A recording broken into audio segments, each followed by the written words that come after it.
Damos paso, como hemos comentado, a la primera ponencia. Tenemos que tener en cuenta que esta tarde va a ser muy intensa y porque vamos a tratar muchos temas, pero el objetivo de hoy es, por un lado, profundizar en la relación entre la COVID y el lupus, algo a lo que ya se ha referido un poco la doctora, y hablar de diagnósticos y de tratamientos. La primera ponencia de esta tarde, la que tenemos ahora, es lo que pretende es analizar la relación de la COVID, como no podía ser de otra manera, con el lupus. En estos tiempos son muchas las cuestiones que se han planteado. Nos hemos preguntado, por ejemplo, si tener una enfermedad autoinmune puede aumentar la posibilidad de coger la COVID o si, en el caso de contraer el coronavirus, hay más riesgo de que este se agrave. También hemos podido seguir el debate sobre si el uso de determinados fármacos recomendados para pacientes con enfermedades autoinmunes previenen de la COVID. Para responder a estas cuestiones y a muchas más, contamos en esta primera ponencia con el doctor Norberto Ortego Centeno, que es jefe de la Unidad de Enfermedades Autoinmunes Sistémicas del Servicio de Medicina Interna del Hospital Universitario San Cecilio de Granada. Él nos hablará de virus y autoinmunidad. También contamos con el doctor Enrique de Ramón Garrido, que es presidente de la Asociación Andaluza de Enfermedades Autoinmunes. Él profundizará sobre la relación entre la COVID y enfermedades autoinmunes. Y finalmente cerrará esta ponencia el doctor José Luis Callejas Rubio, que es médico adjunto de la Unidad de Enfermedades Autoinmunes Sistémicas del Servicio de Medicina Interna del Hospital Universitario San Cecilio, que nos ilustrará sobre tratamientos en COVID y similitudes con enfermedades autoinmunes. Tenemos hora y media en total de tiempo para esta ponencia y nos reservamos en una media hora al final para poder responder a las preguntas que nos lleguen. Si les parece bien, cuando falten 5 minutos para que finalice el tiempo de su charla, pues les daría un aviso para controlar un poco el tiempo. Tiene la palabra el doctor Norberto Ortego. Bueno, buenas tardes. Siempre se hace un poco extraño hablar para una pantalla, ¿verdad? Porque aunque nos dicen que hay mucha gente detrás, pero el hecho de no verla siempre le pone a uno un poco nervioso. Para mí es un auténtico honor el participar en este congreso que organiza FELUPUS, este primer congreso virtual. Esperemos que no tengan que hacerse muchos más congresos de esta manera, o por lo menos no por este motivo. A lo mejor resulta que es una buena forma de hacer congresos o hacer reuniones, pero nunca, desde luego, por este motivo. Yo durante los próximos 20 minutos voy a hablar pues, de virus y enfermedades autoinmunes sistémicas, pero que es lo mismo quizá que hablar de virus y de lupus eritematoso sistémico. Lo primero que nos podemos preguntar es eso, de qué pinta un bicho como tú con unas enfermedades como las nuestras. Y bueno, pues a modo de introducción, decir que los virus son unos agentes infecciosos, microscópicos, que solo pueden replicarse dentro de las células de otros organismos. Están constituidos por un material genético que forma unas moléculas largas, que pueden ser ADN o puede ser ARN, que están rodeadas de una forma genérica, podemos decir, de proteínas. Tienen una capacidad para infectar a todos los animales, pero también infectan a plantas, a bacterias e incluso, como curiosidad, hay algunos virus que son capaces de infectar a otros virus. Y lo que hacen cuando infectan a una célula es que la secuestran de alguna manera y la van a obligar a sintetizar los ácidos nucleicos y las proteínas propios para que se puedan formar nuevos virus, es decir, para poderse reproducir. Este sería un esquema, vemos cómo llega el virus a la célula, el virus que tiene su material genético, que tiene su corona de proteínas, y dentro de la célula se replica, es decir, va a formarse más material genético, aumentan esas proteínas, se ensamblan y se liberan virus en una gran cantidad, unos virus nuevos. ¿Hay muchos virus en nuestro entorno? Esta podría ser una pregunta que se hiciera alguien. Bueno, pues alguien se ha dedicado a calcular a intentar resolver esta pregunta y ha calculado que la cantidad de virus que podría haber sería esta cifra, esta cifra que vemos ahí, que yo no sé ni cómo se pregunta, cómo se pronuncia. Si contamos, hay 31 ceros, es decir, es una cantidad ingente de virus y la mayoría están en los océanos. También como curiosidad, en los últimos años las bacterias que sabemos desde siempre que habitan en nuestro organismo, que denominamos microbiota y que en los últimos años se están relacionando con prácticamente la totalidad de las enfermedades, entre ellas las enfermedades autoinmunes, pues sabemos hoy en día también que hay virus que viven con nosotros sin producirnos ningún tipo de enfermedad. No sabemos muy bien qué papel juegan estos virus. Al pensar en esta ponencia, a mí se me ha ocurrido plantearla desde una triple visión. Por una parte, serían los virus como causantes de infecciones en pacientes con enfermedades autoinmunes, los virus como simuladores de enfermedades autoinmunes y, por supuesto, los virus como causantes o desencadenantes de enfermedades autoinmunes. En el primer punto, los virus como responsables de infecciones, pues bueno, comentar que una de las infecciones víricas más frecuentes es la gripe. La gripe tiene una incidencia anual en la población general no vacunada del 5 al 10% de los adultos, es decir, que es una incidencia realmente elevada. Sabemos que, igual que con el coronavirus, hay algunos pacientes que son asintomáticos, aunque posiblemente el porcentaje es muy inferior. Y sabemos también, porque últimamente se nos ha recordado con frecuencia, que tiene una mortalidad que no es desdeñable, de tal manera que habría una mortalidad pues algo mayor del 1,2%, no es ninguna tontería. Parece que la incidencia en enfermedades autoinmunes sistémicas puede ser algo mayor que en la población general.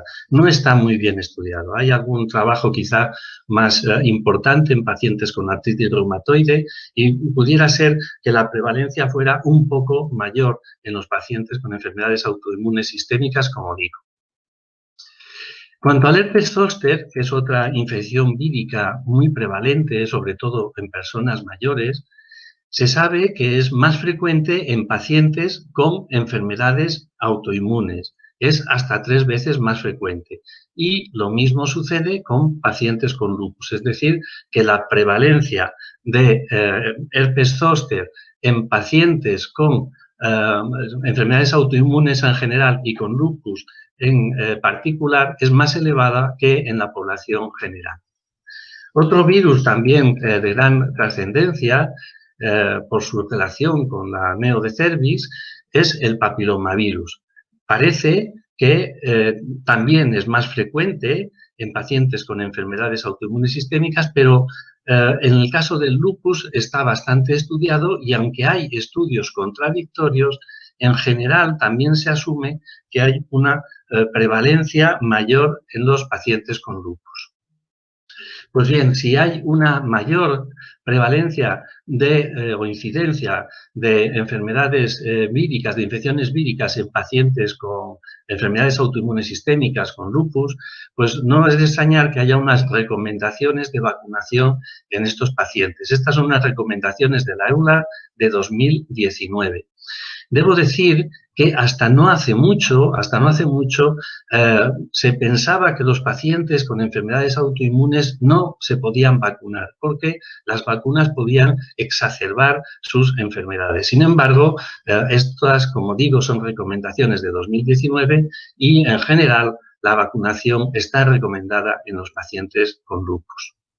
Se utilizan vacunas que son o recombinantes o inactivadas, que no se basan en el virus vivo, y en el caso de la gripe pues se recomienda en la mayoría de los pacientes con enfermedades autoinmunes sistémicas. En el caso de la hepatitis A se recomienda en zonas endémicas o cuando se va a viajar a una de ellas. En el caso de la hepatitis B también en zonas endémicas o en personas de riesgo, por ejemplo, personal sanitario. El caso del papilomavirus se recomienda sobre todo pues, en adolescentes o en jóvenes. y en los últimos años es una de las vacunas que ha alcanzado una mayor recomendación.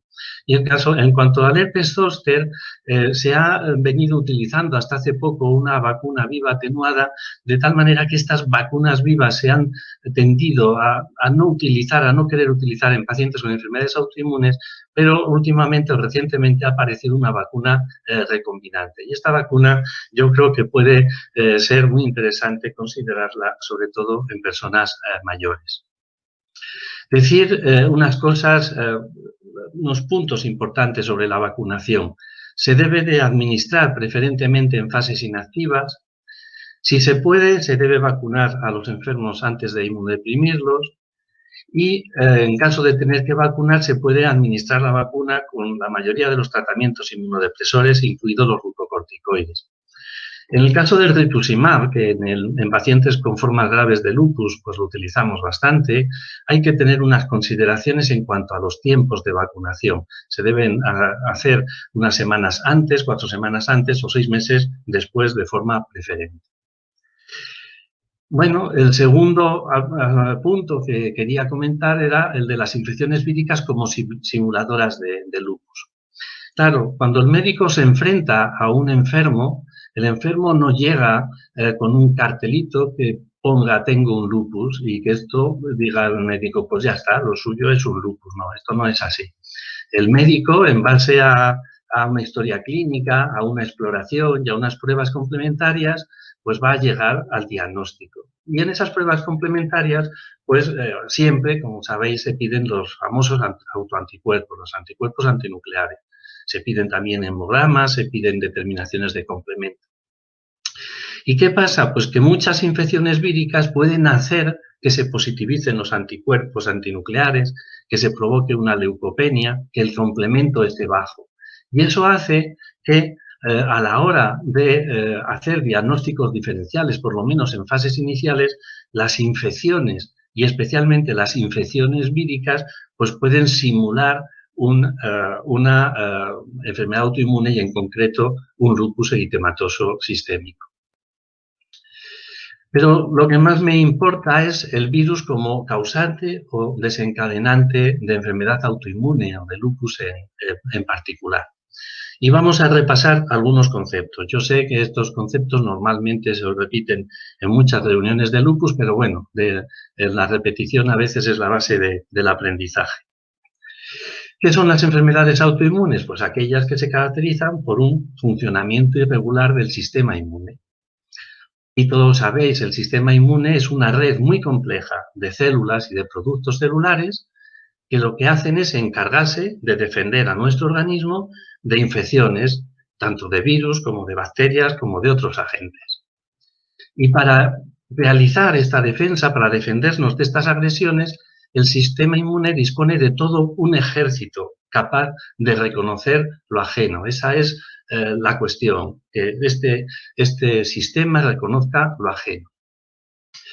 Cuenta con una gran cantidad de células, no se trata de mencionarlas todas ellas. Esto es un esquema solamente y hay unas que son las más importantes, digamos, linfocitos B, linfocitos T y macrófagos. Bueno, pues os los presento un poquito. La mayoría de las células del sistema inmune son los que llamamos glóbulos blancos de la sangre, leucocitos. Dentro de ellos un subgrupo, los linfocitos. Y dentro de los linfocitos tenemos los linfocitos T y los linfocitos B. Y tenemos otras células implicadas como son los macrófagos. Los macrófagos son estas células así aparentemente tan feas que de alguna manera circulan por la sangre, que se van a o pueden encontrarse también en los tejidos y que se van a encargar de buscar sustancias extrañas. Cuando las encuentran, las van a engullir y las van a destruir. Y además procesan esas sustancias para presentárselas a los linfocitos T para que estos inicien su respuesta. Es decir, de alguna manera dice, oye, mira, este agente está en el organismo y no pertenece al organismo, no debe de estar aquí. El linfocito T sería, por tanto, como el general del ejército.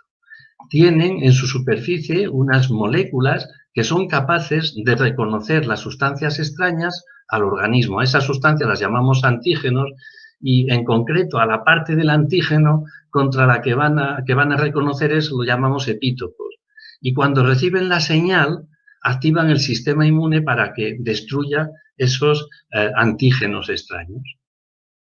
Tenemos también los linfocitos B. Los linfocitos B serían como unos soldados del ejército.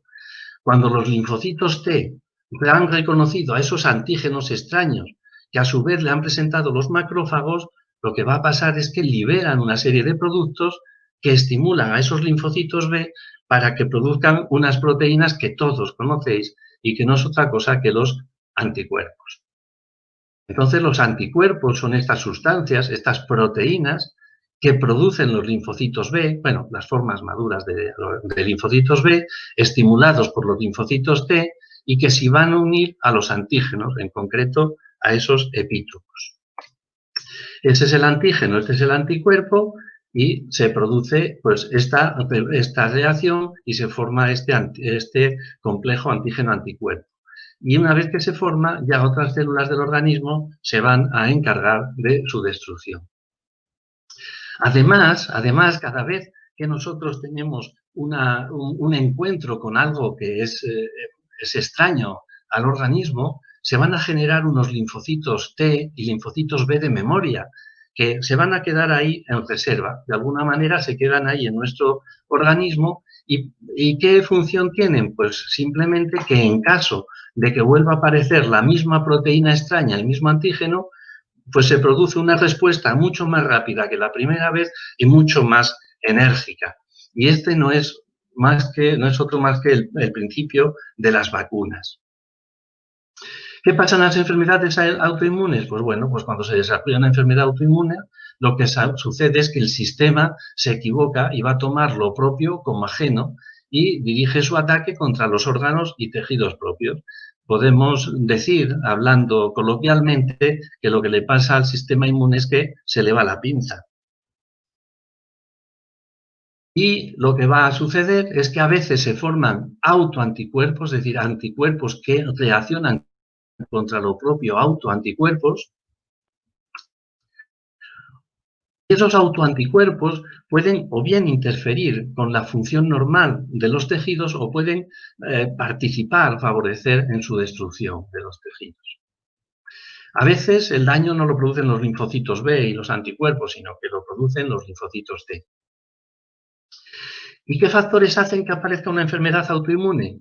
Bueno, pues siempre decimos que las enfermedades complejas se deben a la conjugación de un terreno fértil en un individuo susceptible, y me gusta esta frase porque introduce también un concepto que habitualmente no hablamos los médicos, la mala suerte. Pues sí, también influye la mala suerte, como en cualquier cosa de la vida.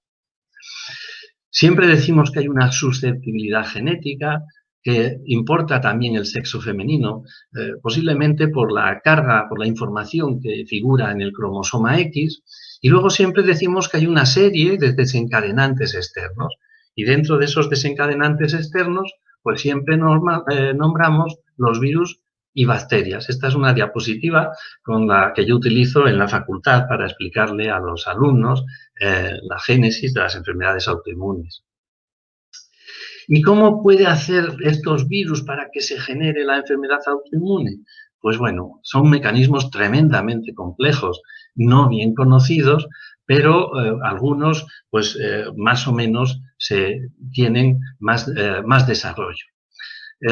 Y se habla de cosas como mimetismo molecular, como diseminación del epítopo, como espectador inocente, es decir, que hay una serie de mecanismos a través de los cuales las infecciones van a poner en marcha una enfermedad autoinmune. Vamos a ver qué pasa cuando llega un virus al organismo. Esta es la célula sana, este es el virus y tiene, pues, se comporta como algo extraño con sus antígenos. Pues bien, lo que va a suceder es que el organismo lo reconoce como algo ajeno y como comentábamos antes, el linfocito B va a sintetizar anticuerpos, que son inmunoglobulinas, que van a dirigirse contra esos antígenos extraños. Estos anticuerpos son específicos, cada uno se dirige hacia un antígeno concreto. Y cuando se consigue sintetizar anticuerpos que se llaman neutralizantes, lo que hacen, plin, plin, es neutralizar al virus. De alguna manera es evitar la infección. Claro, estos anticuerpos que han sintetizado nuestros linfocitos B, nosotros los encontramos en el suero y ahora está muy de moda porque lo estamos escuchando todos los días y se hacen anticuerpos para ver si hemos hecho una respuesta frente al coronavirus y se hacen de tipo IgM y de tipo IgG. Primero aparecen los IgM y luego aparecen los IgG. Esto no es solo con el coronavirus, esto es con todos los agentes infecciosos. ¿Y qué mecanismos son lo que va a explicar, como digo, que se genere la enfermedad autoinmune? Pues hay uno que se llama mimetismo molecular. Tiene este nombre tan curioso, mimetismo, que simula. Bueno, pues aquí lo que pasaría sería que el agente infeccioso tiene unas proteínas similares a las presentes en algunos tejidos de nuestro organismo. Imaginaros, este sería el agente infeccioso y tiene estas proteínas que están aquí dibujadas en colorado, y el sistema inmune las reconoce como extrañas, monta una respuesta contra ellas y se producen anticuerpos. Pero tú mira por dónde en nuestro organismo hay unas proteínas pintadas en amarillo porque se parecen muchísimo, son súper parecidas, de tal manera que la respuesta sería una respuesta de alguna manera equivocada contra lo propio porque se parece, por ese mimetismo molecular. Y esto se sabe desde hace mucho tiempo que funciona en la fiebre reumática. Aquí se trataría de un agente bacteriano, el estreptococo beta hemolítico, que tiene unas proteínas que son similares a algunas del tejido cardíaco, de la piel, de las articulaciones o del sistema nervioso. O, por ejemplo, en el conocido síndrome de Sjögren, en el que proteínas de virus de Epstein-Barr y de citomegalovirus son similares a proteínas del epitelio de glándulas salivales, de tal manera que se produce ese ataque frente a lo propio cuando se ha producido una respuesta frente a estos virus. O en el caso de la diabetes mellitus, en relación con proteínas de clamidia o de Haemophilus, o en la artritis reactiva, en relación con proteínas de algunas bacterias. Es decir, este mimetismo molecular. Este es uno de los mecanismos más conocidos desde hace tiempo. Pero luego hay algo que en el lupus funciona mucho, que sería lo que se llama propagación del epítopo. El epítopo sería esa parte del antígeno más específica, más concreta, sobre la que va a reaccionar el anticuerpo. Bueno, pues de alguna manera, esto es un mecanismo bastante más complejo, pero de alguna manera lo que sería es que la infección crónica va a producir un daño en los tejidos con liberación de proteínas propias que van a acabar comportándose como autoantígenos, que ponen en marcha una reacción autoinmune. Primero dirigido contra algún antígeno y después se van sumando antígenos. Esto sería un poco como lo que pasa en las películas del oeste, ¿verdad? Cuando empiezan una pelea dos en el salón y al final pues acaba todos los parroquianos en la pelea. Voy a hacer un comentario simplemente sobre el ejemplo del virus de Epstein-Barr y el lupus. El virus de Epstein-Barr se ha relacionado mucho con el desarrollo del lupus, pero también se ha relacionado con otras enfermedades autoinmunes como la esclerosis múltiple, como la artritis reumatoide, como la artritis idiopática juvenil, la enfermedad inflamatoria intestinal, la celíaca y la diabetes tipo 1. ¿Por qué se piensa que el virus de Epstein-Barr tiene que ver con estas enfermedades? Bueno, pues porque hay muchas huellas del virus en pacientes con lupus que, como un buen rastreador, los científicos encuentran. Hay más anticuerpos contra componentes del virus en pacientes con lupus que en controles. Hay ADN del virus en pacientes frente a controles y esto pues lleva a pensar que hay alguna participación del virus. Se piensa que hay una proteína, esto no es más que una proteína Epstein virus de Epstein-Barr, que tiene una similitud con Rho. Conocéis vosotros esta proteína, los anticuerpos anti-Rho están presentes en pacientes con síndrome de Sjögren y en muchos pacientes con lupus y con otras enfermedades autoinmunes. Pues bien, el anticuerpo se dirige primero contra el virus, la proteína del virus, pero después, por esa diseminación del epítopo, se acaba dirigiendo contra la proteína humana, con el Rho. Y a partir de aquí se va generando daño, que llama más daño, y se va produciendo más anticuerpos contra otros antígenos. Además, se sabe que el virus de Epstein-Barr tiene un gusto especial por los linfocitos B a los que infecta y además al infectarlos va a producir un estímulo de activarlos y a favorecer la formación de anticuerpos. De alguna manera se produce una inmortalización del linfocito B que sigue produciendo y sigue produciendo anticuerpos, tanto monoclonales como luego policlonales como luego monoclonales, es decir, anticuerpos similares. Pero me podéis decir, el virus de Epstein-Barr, Norberto, infecta al 80-90% de la población. Entonces, ¿por qué no todo el mundo tiene lupus? Pues es verdad. Intervienen otros muchísimos factores, como puede ser, por ejemplo, algunos autores creen que el déficit de vitamina D pudiera ser importante, el tabaquismo, en fin, otros muchos factores que se involucran. Y yo también llamaría la atención sobre este aspecto, sobre la mala suerte. Y con esto es todo lo que yo quería contar para darle paso al doctor de Ramón, que va a hablar ya en concreto sobre el virus, sobre el coronavirus. Simplemente darles las gracias y que desearles a todos mucha suerte y mucho ánimo, que esto vamos a acabar entre todos con este virus. Muchas gracias, doctor.